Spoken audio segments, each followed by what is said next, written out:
Working Class on DeerCast. It's episode 49, I think. We're almost to 50 episodes of this series. Chris J is in the studio. What's up, man? How you doing, bud? I don't know if we should say this because it's 10 a.m. exactly, and we're having a cold beer. Just feels better. It's Friday. Yep. Cheers. I don't know. This is probably frowned upon, but at the time of recording, hunting season opens tomorrow. This will launch about a week into hunting season. Gotcha. Yep. But it's here. Doesn't feel like it's that time yet. This weather makes it feel a little bit better, that's for sure. It's like the best weather for opening. Normally it's like hot, yeah, and you're not really feeling antsy yet. It takes you 10, 12 days before like weather even does anything you want. But I'm like ready to go. Yeah, I mean, it seems like the mosquitoes are going to probably be down. You're not going to have to fight them as much this year. Yep. And I said those mornings walking out and it's, frosty already. Oh my gosh. It's just, like, yeah, I'd rather be sitting in my tree stand than walking to work right now. But that's I know. all right. And I got like bucks moving at like 9 a.m. It's insane. It's so weird. There's going to be a lot of deer killed over the next week.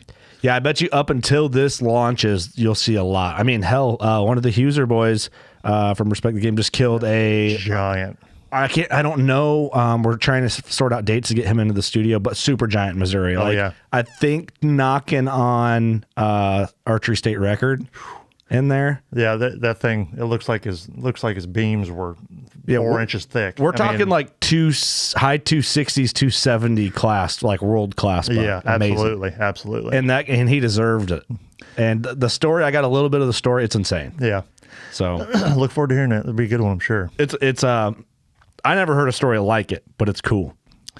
So, was that a buck named Lewis, I think they said, or something like that? I believe so. I don't know a ton of details on a lot. Like if I know a podcast is going to happen, if we're trying to work one out, I like purposely, hey, don't tell me anything else. Yep. No details. Because I like to, I don't like pretending that I'm hearing it for the first time. That's just not cool. You get to react to hearing it the first time too. It's the best part. Yep. And then for people watching this, you're noticing some changes on the video that it looks like we're just in an all black room.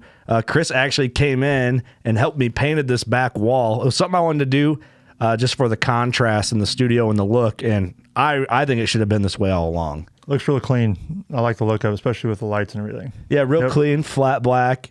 I always feel like you get a weird look when you go into like Menards and you're like, yeah, I need flat black paint. They're like, what's this goth kid doing, But I think black and the contrast with like nice wood. Yep. Is a good look. Yeah, it's sharp. Looks real sharp in here. And I like deer heads on a black wall is just nice looking. It definitely, you can definitely pick a lot of more detail and stuff out with them for sure. There's talks of so in our studio out in like our green room, entertainment living room, I guess, if you will, there's one big giant like maroon colored wall that goes from the front of the building to the end of the building. And I talked about painting that flat black. But I didn't know if that would be too much to paint that entire wall black. A lot of paint, but it'd probably look pretty awesome when you're done. I just worried it'd be like a dark hole. Yeah.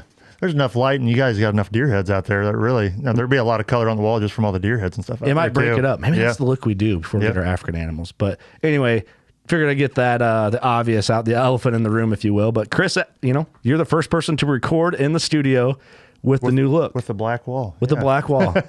So it's a change in the era of the studio because all the old footage is going to look like the old studio, and now you're the beginning of the new era that looks like the new studio. Yep. Hunting season 2022. That'll be the start. That's right. Exactly. Well, dude, you had a killer season last year, and we're all hoping for a killer season this year. But I figured what we do as we get into this, just talk buck stories, just simplistic buck stories. We kind of did that with Lee a couple weeks ago, just like the one that got away type buck stories, which is fun. Yep. But I want to talk, you kind of had one that got away, but it didn't get away for very long. Yeah, I got a little bit lucky on it. So for 2022, we're opening day, opening evening or morning, my old man and I, we always go out the same spot every single year. 2021. In 2021, yep.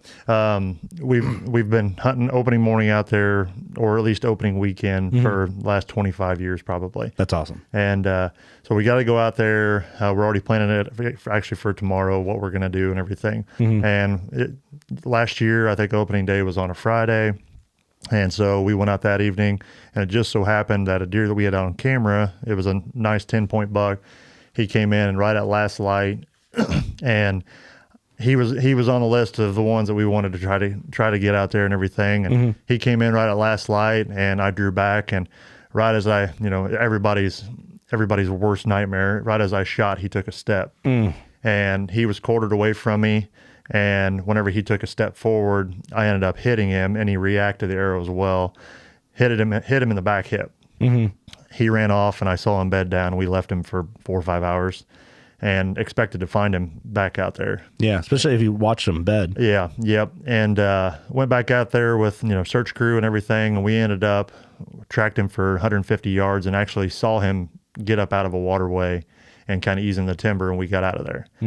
Well, everybody's worst nightmare, next morning, go out there and it's pouring rain. I mean, it just let loose. And crops are still in. It was just going to be a really, really tough job to try to find the deer. A lot working against you in that situation. So we grid searched that morning. I walked, I don't know, almost 5 miles that morning trying to look grid through fields, just trying to find anything from him. Couldn't find anything. And so hope that he would show back up on camera, something like that. Ended up took the next day, or that was Saturday. Sunday took the day off, and we bought a new house last year. Didn't have a lot of time to do a lot of scouting preseason. Went out to a public piece that's pretty close to my house, and we just planned that Monday after work to walk through it. Yeah. And spent about an hour and a half, 2 hours walking through, and I got just bow in hand and everything. Bow in hand, just checking to see where tree stands were, if I could get a spot in some of the places where I'd hunted in the past. And got done, and there was, that last 45 minutes of light left. It's 85 degrees out. It's just miserable. Yeah, not ideal. Oh, yeah. And I smell it, I'm sure, like, terrible. And I'm like, well, last 45 minutes, I'm at least going to just go find a spot to plop down at. And pulled up the parking lot. I know from walking in from years of hunting this spot that these deer, sometimes they'll walk down this edge, and I'm like, well, I'll just stand over next to this pine tree for the last 45 minutes of shooting light. And I hear something behind me, and I look, and I see his antlers. And like, how close? He was 10 yards when I saw him. No, are you kidding me? And he jumped into the grass right next to where I was at, and I could have reached out and smacked him with an arrow on top of his head. No kidding. And I just stood there frozen. I had the wind perfect. Wind was blowing from him to me, everything. He kind of jumped in and took about 4 or 5 steps out in front of me. And said, I've hunted this property especially quite a bit over the last few years. And I had seen this deer the year before because he had a broken ear, and it laid flat on his left side.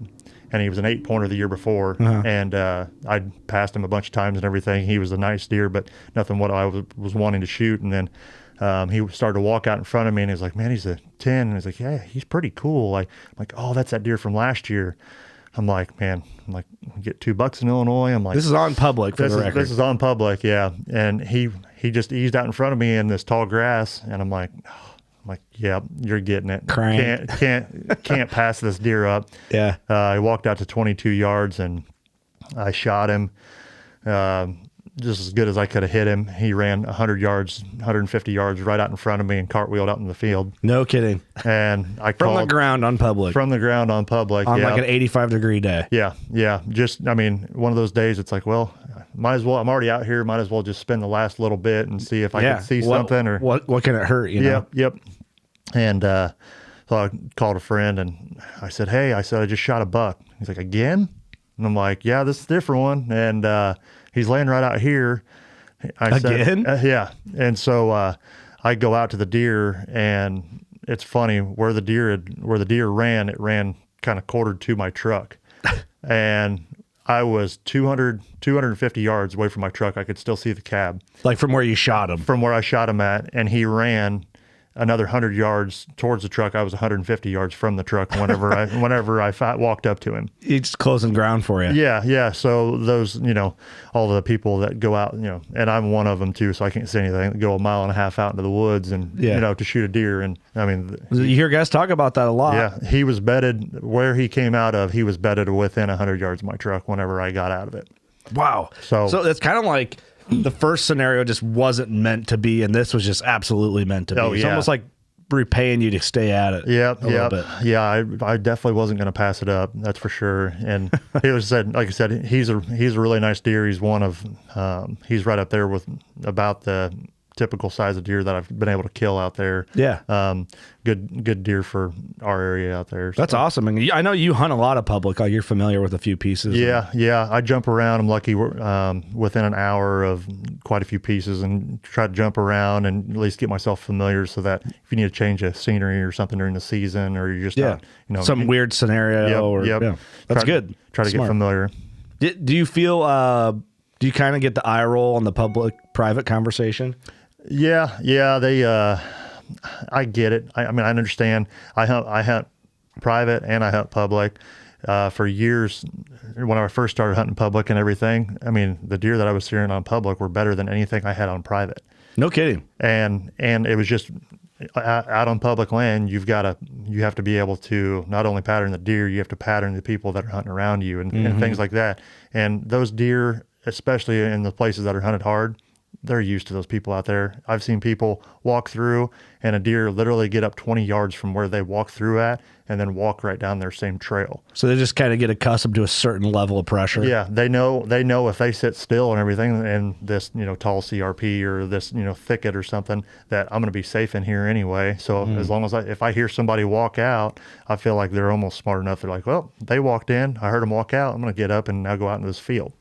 And interesting. Yeah, that does make sense. Do you think a lot of people don't take that into consideration? I think it's one of those things. It's hey, we need to go deeper and farther, and I've got to get into the nastiest stuff. I went 20 miles deep on a Midwestern piece of public. It's like, no, you didn't. I don't know how many times I've been coming out of the woods, and some of the spots that are further off that I will go and hunt, I get 100 yards from my truck, and there's a buck and a doe up there, or 4 or 5 does, or there's always deer that, they know where they're safe. They're not dumb. That's why they're out there. That's why they've gotten some age on them, and they've figured it out. Well, these guys hunt around here all the time. So they just won't go through there.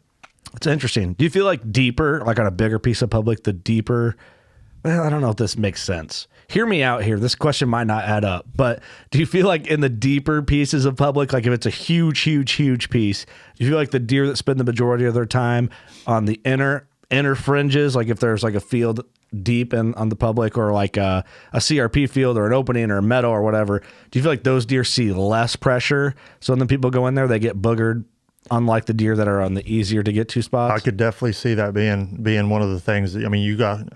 You go out into those deeper sections, and it takes nothing for those deer to just blow completely out of the area, and then you may be able to get away with a heck of a lot with one that seems to be in this, maybe a smaller area or whatever, near the trailhead, or whatever. And it's used to those smells and those sounds and things like that, and they just get accustomed to them, and it's just more of a normal thing for them. But if you clank your sticks together and you're, like you said, 15 miles out back or whatever, you clank your sticks together, it's not something that deer may have ever even heard before, and they may just freak out. That's a good point. I feel like it's an exhausted conversation. This isn't really what we're talking about now, but the public private thing. But I feel like it's dumb to hate on. Like, some guys are like mad about it. Yeah. Like you post something, like if we post a clip from this on TikTok's the worst, but on Instagram or TikTok, and you're going to have dudes that are going to it's like they're just mad all the time about it. Like, well, try this, not in my area, Like we did that, what's a mature buck? Right. And we weren't talking about what's a mature buck for your area. We're in general, what is considered a mature whitetail? For an actual age of an animal. Everyone took it as, like, not everyone, but there's guys that are just kind of mad at the world because they're hunting public and they're better or whatever. And they're like, 2.5 is mature here. 3.5. It's like, well, that wasn't really the topic of conversation, but it's nice to see you don't have that. Yeah. I don't care if somebody wants to shoot a 1.5-year old deer or button bucks or whatever. Like, if that trips your trigger, if you're happy, if you just like to go out, I don't physically go out and I'm going to look for a 4.5, 5.5-year-old deer. Yeah. If one walks by, I'm absolutely going to try to take it. Yeah. But there's deer out there that just trip your trigger, and it's like, oh man. Depends on your mood that day too. Yeah, absolutely. And I know you've said that too. But I've got both deer I shot last year. There were probably 4.5-year-old deer. One of them might have been a 3.5-year-old deer, but it was. At the end of the day, I'll look back at that, and I'm not going to be like, oh, well, he was only 3.5. I'm like, no, I killed this thing off the ground. Yeah. And my heart was in my chest. Yeah. Like I was about ready to just lose it. Yeah. And I'd never been that close. I've never been that close to a wild buck that was, I could reach out, because when I actually saw it, I'm like, well, it looks small. And I'm like, well, I'm 6'4", 6'5", and I'm like, okay, that's why it looks so small, because You're ground level, I'm towering above it. Yeah, and I'm ground level. I'd never been eye to eye with one like that. He looks small, and I'm like, that deer's not that small. Yeah, yeah. Like, that's still a really good deer. That's an interesting. That's interesting too to break down. Like, I think from a tree stand, yes, you're used to seeing things differently. And exactly. I mean, I pretty much always hunt out of a tree stand. So from 20 or 30 foot up in the air, yeah, those deer, they're going to look a heck of a lot different than whenever you're on the ground. You kind of have like, I don't know, what kind of imagination makes you perceive their size differently. Yeah. Oh, yeah. Like you go to the deer park in Wisconsin Dells. Yes. And like, there's a big old fat belly old buck. Right. And, I mean, you're reaching down to pet them on the head. Yeah. They're not like these big, they're not elk. Yeah. Yeah. And I mean, in our minds, and wherever we look at a deer on a wall, it's up above you and stuff too. So I think we kind of think that they're just that much bigger. Well, you think they stand like their head's going to be, which would be cool, right? Yeah. It would be awesome. Yep. It's kind of like I shot a water buck in Africa. Mm-hmm. And a water buck, don't quote me on this, I guessed him to be like 550 pounds live weight. Yeah. And that size, like when they stand, that's how you picture like a whitetail would be. Yeah. But I'll show you some footage of my water buck. And you'll see what I'm saying. It's hard to explain. We'll have the video out. But they look the size you think a whitetail would feel when you get up to them. Mm-hmm. But they're like a whitetail, a big, heavy, mature whitetail with 200 pounds on them. Right. Big animal. Very big animal. I mean, whitetails are still big. Like there's 300-pound whitetails out there. Yeah, every day. Every day. The Geyer buck, I gotta guess was 300-ish right in there. Yep. I shot a buck in 2012 that dressed at 285. Yeah. We've killed some deer that dressed in the 250s and everything. It's crazy. I've got some friends. I've got a friend of mine that's got a deer that's well over 200 inches, and he's 6'2", 300 pounds. Mm-hmm. He laid down next to the deer just for perspective. Reference. And he's like, this deer's every bit of 350 pounds just sitting right here. And it looks fake. I mean, it looks like a cow. Dude, I mean, nothing's impossible. You see some of them big, heavy Saskatchewan bucks. Oh, yeah. Because what do they say? Like 40 pounds, 45 pounds for guts? Yeah. Is it something like that? Yep. Maybe 50 on a big animal like that? Yep. So, I mean, think, if you got a 250 dress buck, it's a 300-pound close live weight buck probably. Yeah, and in the area we're in, I mean, they sit and eat corn and beans and stuff. I mean, they are just that big. They are cattle walking around here. Well, I mean, Ross had that buck he called Don Vito, and that thing, dude, it looked like just like an old dog. Like he didn't want to get up around and move, and it just gorged its face and laid down, and probably didn't get all the exercise that a normal whitetail buck gets, but. But anyway, let's get back. So you see this buck go down, and then you called your buddy. Was he just like, "Are you kidding?" Yeah. I laughed. He laughed at me, and I said, "Hey, what are you doing? You gonna give me a hand?" And he's like, I can't right now. I'm at his son's baseball practice." And I said, "Well, I'm like, I'll figure it out. I'll get him in the back of the truck." So I got him cleaned, and Team Hernia. What's up, man? Yeah. I tell you what, it's we built a rack for the back of our trucks a few years ago, and so my dad didn't have to try to get one in the back of it, and that thing is a lifesaver. And I've got to get another one built for my truck, like we talked about the other day. Yeah. Having a bed cap and everything, it really makes it pretty interesting trying to get 200 and something pounds lifted up dead weight in the back of your truck. You test the intestinal walls, how thick they are, real quick. Yep. Yeah, you're going to be feeling it for a couple of days, like you said. Dude, I guarantee it. Well, fun side fact: when I was on my elk hunt in Wyoming, one of the guys in camp was a surgeon. He did like hernias and like colon surgeries and dealt with colon cancer and stuff. And every now and again, I'll get like this weird pain. This sounds I'm kind of letting it all out right now. That's what we do. Yeah. I get this weird like shooting pain that feels like someone's like stabbing me in my belly button. Yeah. And I'm like, dude, I get that. He's like, yeah, it's a hernia. I'm like, that's a hernia? I was like, I've had it for years. He's like, yeah. He goes, you probably don't need to do anything about it. But he goes, but if it gets worse, he goes, yeah, definitely get checked out. He's like, yeah, he told me what type of hernia it was. He's like, if it gets worse, go get it checked out. But he goes, if it's not killing you every day, you're fine. Yeah. So I have a hernia. Yeah. Hey, it is what it is. It's one of those things. It's like, you got to get the job done one way or the other. I'm like, I'm not going to leave this thing out in the middle of the field with coyotes and everything else. And like, other people and other people and stuff. I'm like, I'm going to get this thing in the truck one way or the other, and got the job done. Felt it for the next few days, but that's all right. How many cuss words did you say? quite a few. Yeah. Especially whenever you get it about halfway or a third of the way out rear end's there. hanging and over the rear end's tailgate. hanging down, and then you just drop it, and it's like, yep, I got to walk a little bit and cuss, and then I'll turn around and try to come Dude, back I got again. a system down. You pull, and then it kind of like bounces. Pull, and then you Jerk give it a for all. last. Yep. But if it's too fresh of a kill, that hip will pull your tailgate up. Yeah, that's and the then problem. It ends up being a problem. Yeah. Yep. So, okay, you get this buck loaded, 40 hernias later. Yeah. Then what happens in the season? 1 buck tag down. Illinois, you can kill 2 bucks with a bow. Yep. So there was a big deer that we were hunting on the ground that we lease, and like I said, after we had bought our house and everything, there was still quite a big honeydew list, and I honestly didn't go out a whole hell of a lot after that. There was a big deer that we were hunting on our lease, and my dad hunts it a lot. It's an hour and a half from my house, and we had kept seeing this deer. I was kind of hoping at some point that the deer that I had shot would show back up. He wasn't on the same level as the one that my dad that my dad ended up getting, but I was hoping he would show back up, but we just never saw him. And so I'm like, okay, write him off. We're going to go after this other big 10-pointer. And he started, getting a little antsy into October, 1st of November. And we started, we had like 2 or 3 days, the first couple days of November and that I took off work, and we were out there and we saw some decent deer, not anything that we wanted to shoot and everything. And then it come to be, I think it was November 5th. Went out that morning and we had hunted. I think that was the 3rd day in a row that I'd hunted. And November 5th hit that, and sitting all along the edge of this creek, and deer always cruise up and down this creek. Had a doe and a yearling come through, and then heard some grunting off to the east of us. And here comes this younger 8-pointer, a 6-pointer. They work up towards my dad, and the 8-pointer was a pretty nice buck.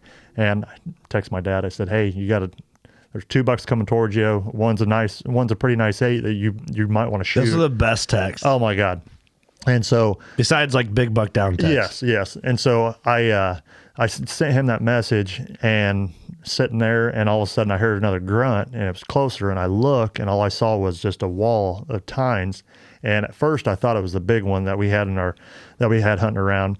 And he grunted a couple times. I got to looking at him, and I was like, "Oh, that's that deer I shot." And as he starts to come in, I saw him at probably 50 yards. And as he starts to come in, I could see he was limping on his back right leg. That's exactly where I hit it. And so I get everything ready, and I've got a little camera that I mess with, and I flip that camera on and get it on there. And he comes in and comes to 30 yards and stops right dead center behind a tree, like they always do. Of course.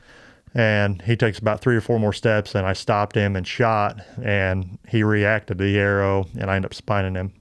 So finishing him off real quick. There was another. Yeah, that's all right. I mean, as long as you can get another arrow in him. Yep.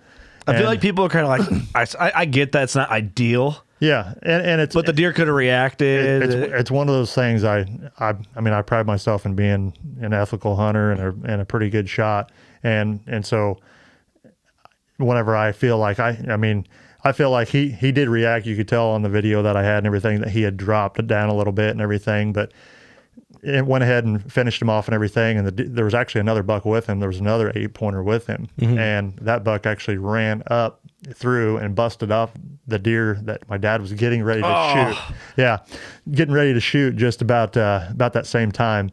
And so he heard me, because I think I let out a yell or something, I'm sure. Yeah. And he heard me, and he's like, "What happened?" I said, I just got that 10-pointer. And he's like, "The big one?" And I said, "No, the one I shot." And he's like, "What?" And he didn't understand what I was trying to tell him at the time. So I, right. Obviously excited. And so this was at probably 9:45. It was pretty late at that point. And I'm like, "Okay, we'll go back to the truck. We got to cross the creek, come back around and grab this deer." Did your dad hear you shoot? No, he was probably 250 yards away at that point. Didn't hear me shoot or anything. And the deer, like I said, with it just dropping, never ran toward it. It would have, I'm assuming it probably would have ran towards him, and he would have. Yeah. There's a good chance he may have been able to see it at that point. But yeah. But I ended up going up to the deer, and the way he was laying, you could actually see where my arrow had hit on October 1st, and there was just a clean cut right there. He had it all clean and everything, and it was fine. The deer had lost I'm assuming probably 30 pounds of weight. No kidding. I mean, it was 1st of November. He was still, like I said, he was still pushing around those other bucks and everything, acting pretty ruddy. But he was limping pretty bad on that back leg. I'm assuming it was all stiff. I don't know if it was broken or what, but his back leg was real stiff, and then you can see on his paunch on that side was kind of like sucked in a little bit. He was still, I mean, I still think he still dressed almost to 200 pounds. He was still was it just like a muscle wound then that you could tell? Yep. It was definitely just a muscle wound and everything. And I'm sure when he bedded down, it'd get stiff, and then you'd have to work it loose. Yep. But I was able to. Well, that's a great go ahead and finish things off that I started first of the year. Even though knowing the other big deer that was out there, he was the 10-pointer that I shot was right around 140-inch deer, really nice deer. The other buck that was running around our woods was almost pushing 160 as a 10-pointer, and a beautiful deer. My dad ended up getting him, I think, about 4 days later. That's awesome, man. He caught up with him and got him and everything. But what a season! Yeah, heck of a season. It's cool though to kind of mop up what you started on the first day and all that. But what a cool opportunity to get a shot opening. October 1. Yeah, because I've killed some does early in the season like that. I've never killed a buck that early, and to get 2 bucks in the first, to get shots at 2 bucks that early in the season. Yeah, that's cool. Just, that's a blessing. It's very cool. May never happen again. Good, man. I mean, you say after it enough. Yep. You can't say it'll never happen again. Yep. I've killed 1 buck when I was, how old was I? 17. I killed a 10-pointer on October 1 in the morning. Not a huge buck, was still cool. I was out by myself, you know, and I can't remember. The school I went to had like a 2-week shutdown for fall. Nice. October 1. Nice. So I just hunted my ass off for 2 weeks. That's very good. And then I would always miss a week in November, right? Got to. It's just school. Yeah. Great stories, man. Yeah. Yep. Pretty interesting. I like it a lot. Yeah, that's cool to mop it up and all that. Like the spine shot thing, I know you're kind of, it's not ideal. Everyone does that, but I think a spine shot's not bad if you can get your follow-up shot right away if it works out.